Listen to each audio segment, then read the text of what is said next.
Hey guys, Northwest Jeepcast here. You've heard us talk a ton over the years about Masterpool's SuperlineXD, and Gary's been talking about it for so long. He's like, I'm gonna pull the trigger. Well, he finally did. And here's the opening it up. What do we got here, Gary? We got 100 feet of SuperlineXD, Gary. 100 feet. So this is a 3/8, which is a, how much is that? I'm forgetting your weights now. 5/16, I think, internal. 3/8, 6/16. Yeah, 5/16, and then we've got a 1/16.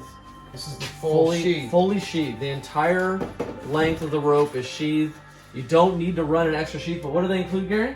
They still give you a couple of feet. They give you a couple of feet, and really this is for sliding over, like we would have on a conventional one. Yeah. So if you've got like you're going around a corner, maybe a little bit over a rock or something, right? You really want to set this at that point so that it's going to slide through here, and you don't just drag your. Even though this is sheathed, there's no reason to just kind of wear your rope dragging them or something. No reason. The real benefit of having the whole thing sheathed is about weather and dirt protection. Weather and right? dirt. So it's not going to go and really mess up the fibers that you really want to stay tough. So what are we going to do here today, Gary? Well, we're going to pull the old Viking line off. All right. We'll show some pictures. You can see it's had a few hits on things. The bumper I tweaked about 4 or 5 years. It's been a long time. Yeah. This got damaged a little bit on Chewy. Chewy, yeah. Pritchard Canyon. Yeah. Yeah, I was got on the pedal pretty good. I didn't get off fast enough, and there's a boulder up there, and I slammed right into it. And, so Chewy chewed up your front bumper? Chewy chewed the front bumper, so we're going to pull this fairlead off. It's a little bit banged up from all the years. So we've got a brand new, look at this. Ooh. Yeah. We've got a brand new master pull. Well, it's fairlead. Fairlead, Garrett's black. Ooh, it's going to match nicely. It's going to match. So, right. So we got a brand new fairlead, no dings on it. Because one of the problems, like you can see, mine's a little bit chewed a couple places. Maybe we'll save it someday with a grinder. But you really don't want anything rough on synthetic lines. So if you look at these, they're nice and smooth. It's aluminum. Aluminum, they're beveled right there, so that that's one of the things you can't use conventional roller fairleads that are metal. You can get Delrin or something rollers, but I think almost everybody runs Haas fairlead. Yeah, the other thing we didn't mention on here is this is set up for completely soft shackle approach. So it's got a puck system on here just to keep it from getting sucked in, and you basically then are going to run a soft shackle through the loop here. Yeah, this so this pulls back. That's going to slide down, soft shackle through there. So it's all set up. What do they call this, Gary? UltraLite. This is the UltraLite. Victor told me one thing. He said when you suck it in, this is fairly strong, but just don't overdo it. Tap it when it comes up to touch. Yeah. You don't even want very much pressure on this. Right. I mean, because you can break it if you just wail on your winch. It's not designed to. It's designed basically to just to hold up against it. Yes. Yeah. All right. Very cool. All right. Well, we're gonna get busy here. Stay tuned for all the work we're gonna do. I guess we're gonna try to get this one off, and we're gonna work on this bumper a little bit, aren't we? Yeah. We're gonna try to straighten some stuff out. We're gonna pull the fairlead off. We'll get this undone. Then we're gonna straighten the bumper out as best we can with some heat. All right. Here we go.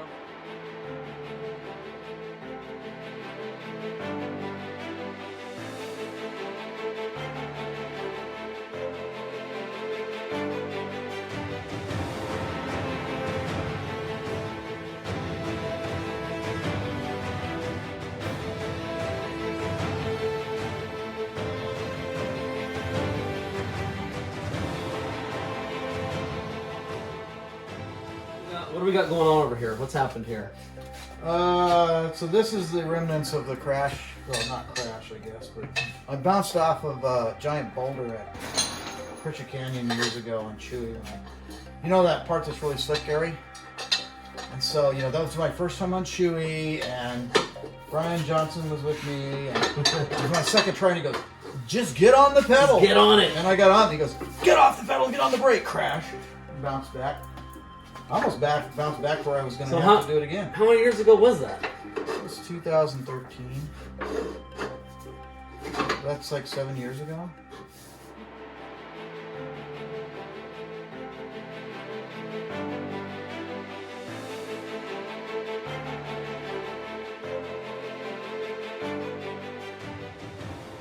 That wasn't too bad. Wasn't too bad at all. See, I don't do any work. Even on the mech and hack, I'm almost retired. All right, let's get this ground down. All right. Let's have paint on it.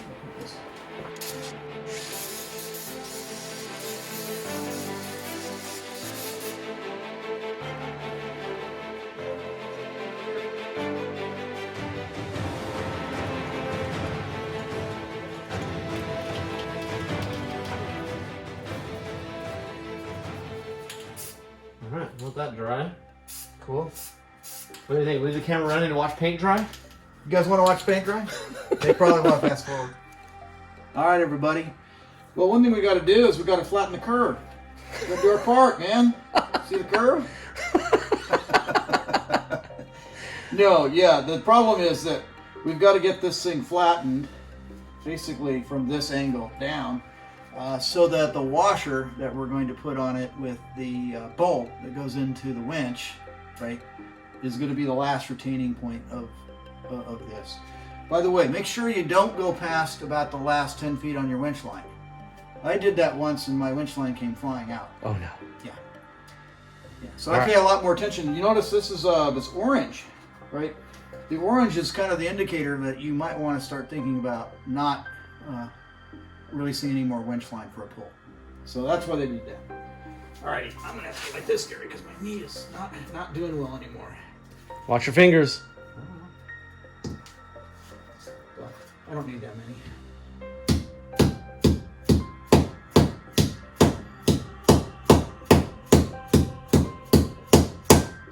All right.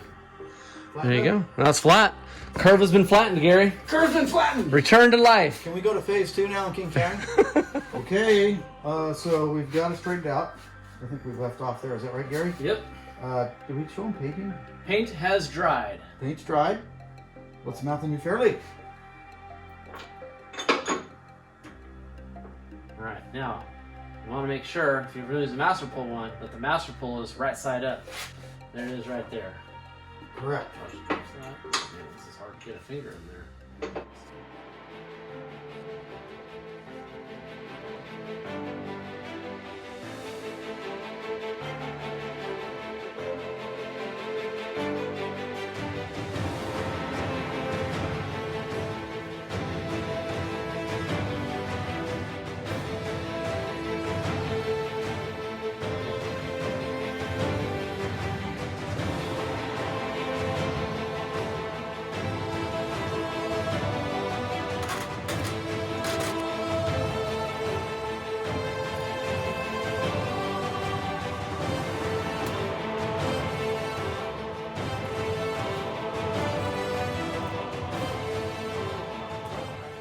All right, so Master Pull sets you up with a bunch of different screws to connect your winch line to your winch, depending on which winch you have. You know, you might need this big one here, this bigger one there.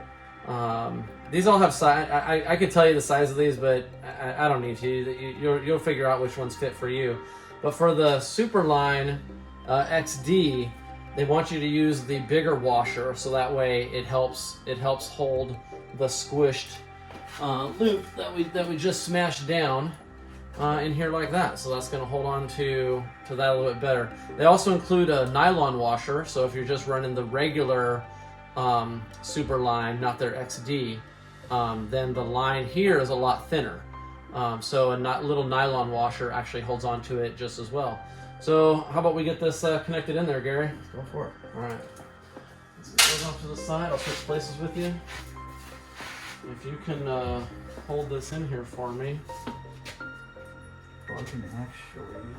We gotta come up from. We gotta come up from the bottom. Let's see, there you go. You see it? Yep. There you go. All right. So we're going into the fairlead through the bottom of the winch, and we're gonna come around the top. And that's because this winch, and I presume most winches, Probably a lot. probably a lot, because it just makes sense for it to come out from the bottom of the winch. Yes. You know, you want to make sure that you're going in from the bottom. You can tell letting out from the bottom. If you look through, you can see that the bottom is what's lined up. The bottom was what's lined with the fairlead, right? So we want to go up through there and come around. We don't want to go in from the top because then it would come up and rub. It'd come up. It'd be bad, right? So you're coming in through the bottom, around the top, and that's right. And then we're gonna go down here. Now I got. So I can actually hold. Yeah, if you can hold from the backside, even better.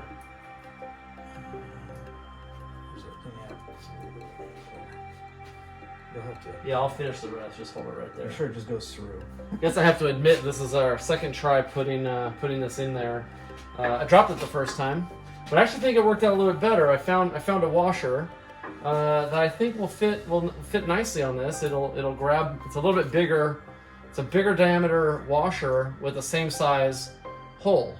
So it's a really nice fit in there, and it'll grab the entirety of this of the rope as we go to screw it in. So hopefully that works a lot better, and hopefully I don't drop this again. So let's fish this in, Gary.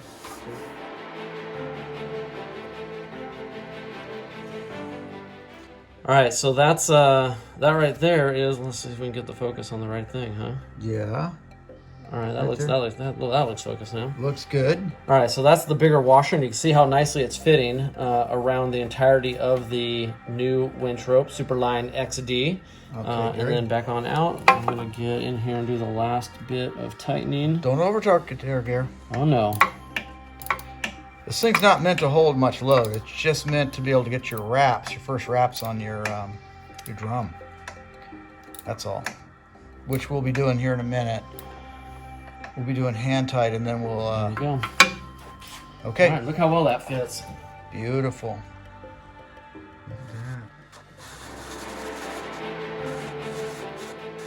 Here, look at this. All the way across, wrapped. Nice. So the orange is one entire layer. And so this is a signal. I think Master got it right. Look at this. That's exactly right. It's exactly across the drum. How perfect is that? So we're going to have to now back the Jeep out onto the street, get this thing untwisted, right? Then we're going to attach it to your Jeep and then come in with pressure so that we can set the winch line properly. Sounds good.